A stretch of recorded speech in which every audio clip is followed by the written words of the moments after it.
بالله من الشيطان الرجيم بسم الله الرحمن الرحيم قالوا اتخذ الله ولدا سبحانه بل له ما في السماوات والارض كل له قانتون بديع السماوات والارض واذا قضى امرا فانما يقول له كن فيكون سورہ بقرہ ترجمہ۔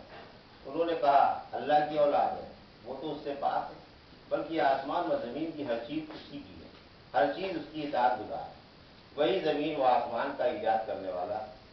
جب وہ کسی کام کا فیصلہ کر لیتا ہے اس سے کن کہتا ہے، پھر وہ ہو جاتا ہے۔ اللہ صاحب اولاد نہیں کثیر۔ یہ اور بعد والی آیت عیسائیوں، یہودیوں اور عرب کے مشرکوں کی تنقید میں ہے۔ یہ لوگ مسیح علیہ السلام اور عزیر علیہ السلام کو اور ملائکہ کو اللہ کے بیٹے اور بیٹیاں سمجھتے ہیں۔ فرمایا یہ سب جھوٹے ہیں اور اس عقیدے کی کوئی جڑ نہیں۔ میں اولاد سے پاک ہوں، مجھ پر یہ سراسر بہتان ہے۔ تمام کائنات میرے تصرف و اختیار میں ہے، میں سب کا خالق اور رازق ہوں، میں ہی ان کے انداز مقرر کرتا ہوں، میں ہی ان کے اندازے مقرر کرنے والا، انہیں قبضے میں رکھنے والا، ان کا منتظم اور ان میں انقلاب پیدا کرنے والا ہوں۔ جو کچھ ہوتا ہے میری مرضی سے ہوتا ہے، سب میرے لونڈی غلام اور میری ملکیت میں ہے، پھر کس طرح ان میں سے کوئی میری اولاد بن سکتا ہے؟ اولاد تو ہم جنسوں سے پیدا ہوتی ہے اور میری کبریائی میں کوئی شریک نہیں اور نہ میرا کوئی ہم جنس ہے، پھر بیوی بچوں کا سوال بھی غلط۔ فرمایا بدیع السماوات والارض، وہ تو زمین و آسمان کا موجود ہے، لہذا اس کا کوئی ہم جنس نہیں، اس کی اولاد کیسے ہو سکتی ہے؟ اس کی بیوی نہیں، اور وہ ہر چیز کا خالق ہے اور ہر چیز کو خوب جانتا ہے۔ وقالوا اتخذ الرحمن ولدا، انہوں نے کہا رحمان کی اولاد ہے۔ تم کتنی کمزور و بےہودہ بات بول رہے ہو، ایسی بڑی بات جس سے آسمانوں کا پھٹ جانا، زمین کا ہو جانا اور پہاڑوں کا گر جانا ممکن ہے۔ انہوں نے رحمان کی اولاد بتائی، حالانکہ اس کی شان کے لائق اولاد نہیں۔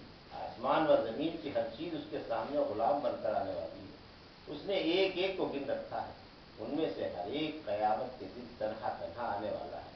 قل هو اللہ احد، آپ فرما دیں کہ اللہ ایک ہے، بے نیاز ہے، نہ اولاد والا ہے اور نہ ماں باپ والا، اور نہ اس کا کوئی ہم جنس ہے۔ ان آیتوں میں اللہ نے اپنی تقدیر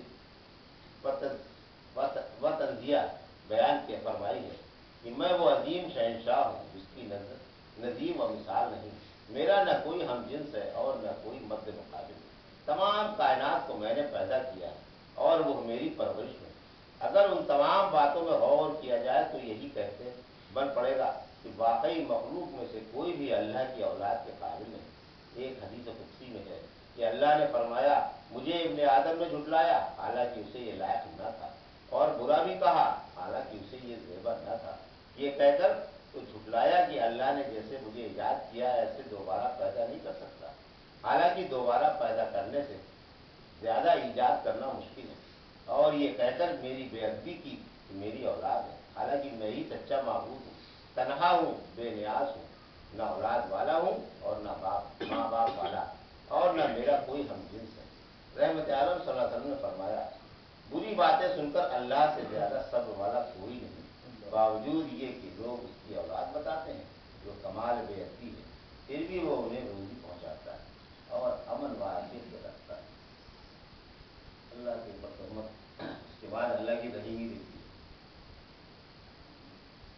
اللہ کے آگے ہر چیز جھکی ہوئی ہے، کل لہو قانتون، ہر ایک شے چار و ناچار اسی کی تابعدار، بس تم بھی اسی کی تابعداری کرو۔ شان کبریائی کن فیکون، یعنی اللہ کی قدرت غلبہ و قہر و عظمت و جلال اور جمال و کمال والی ہے۔ جب وہ کسی چیز کا ارادہ کرتا ہے تو اسے حکم کرتا ہے کہ ہو جائے، پھر وہ چیز ہو جائے۔ وقال الذين لا يعلمون لولا يكلمنا الله أو تأتينا آيات كذلك قال الذين من قبلهم مثل قولهم تشابهت قلوبهم قد بينا الآيات لقوم يوقنون۔ جاہلوں نے کہا اللہ ہم سے بات کیوں نہیں کرتا، ہمارے پاس کوئی نشانی کیوں نہیں لاتا؟ اسی طرح انہیں جیسی بات پہلوں نے کی تھی ان کے دل ایک جیسے ہو گئے۔ ہم یقین کرنے والوں کے لیے آیتیں کھول کھول کر بیان کرتے ہیں، جہلا